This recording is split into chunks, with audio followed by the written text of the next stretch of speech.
নমস্কাৰ মই প্ৰবাল গোস্বামীয়ে আপোনালোকক আমাৰ এই ভিডিঅ'লৈ স্বাগতম জনাইছোঁ।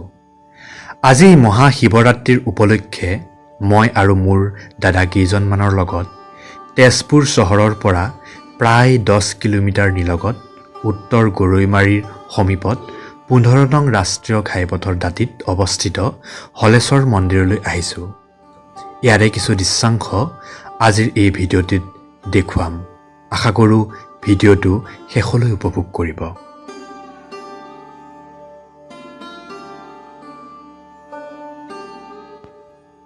বিভিন্ন দেৱ-দেৱীৰ মূৰ্তিবোৰ বিক্ৰীৰ বাবে এই ঠাইত সজাই থৈছে।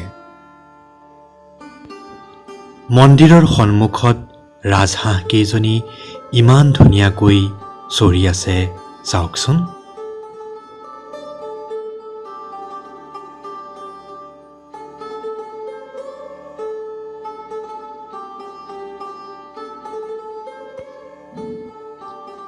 ধূপ চাকি জ্বলোৱাৰ বাবে মন্দিৰৰ বাওঁফালে সংৰক্ষিত এই ঠাইখিনিতে ভক্তসকলে চাকি বন্তি জ্বলাইছে।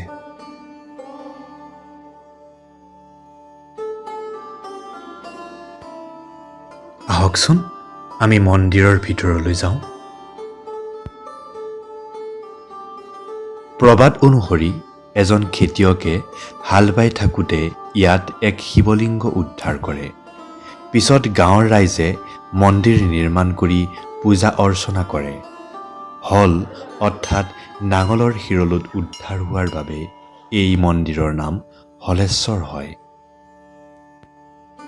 মূল মন্দিৰৰ ভিতৰলৈ পূজাৰ বাবে যোৱা দৰ্শকৰ ভিৰ। আমাৰ হাতত সময় কম হোৱাৰ বাবে মন্দিৰৰ ভিতৰলৈ নগ'লোঁ। ইয়াৰ পৰাই সেৱা কৰিলোঁ।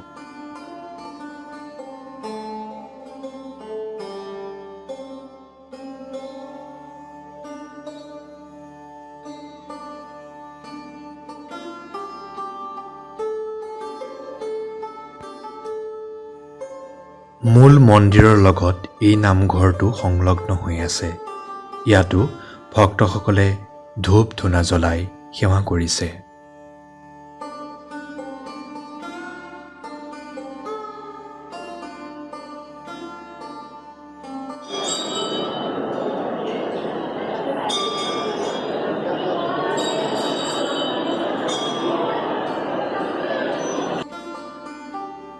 মূল মন্দিৰৰ সোঁফালে ক্ৰমে বিশ্বকৰ্মা, হনুমান আৰু শনি মন্দিৰ আছে।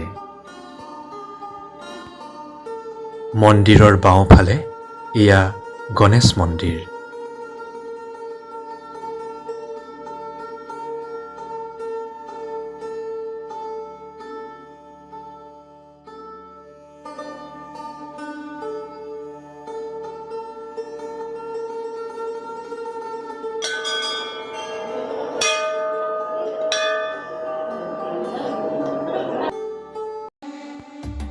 এক বৃহৎ পুখুৰীৰ মাজত সুউচ্চ মহাদেৱৰ এই মূৰ্তি মন্দিৰৰ বাওঁ দিশত আছে। আহকচোন আমি ওচৰলৈ গৈ চাওঁ।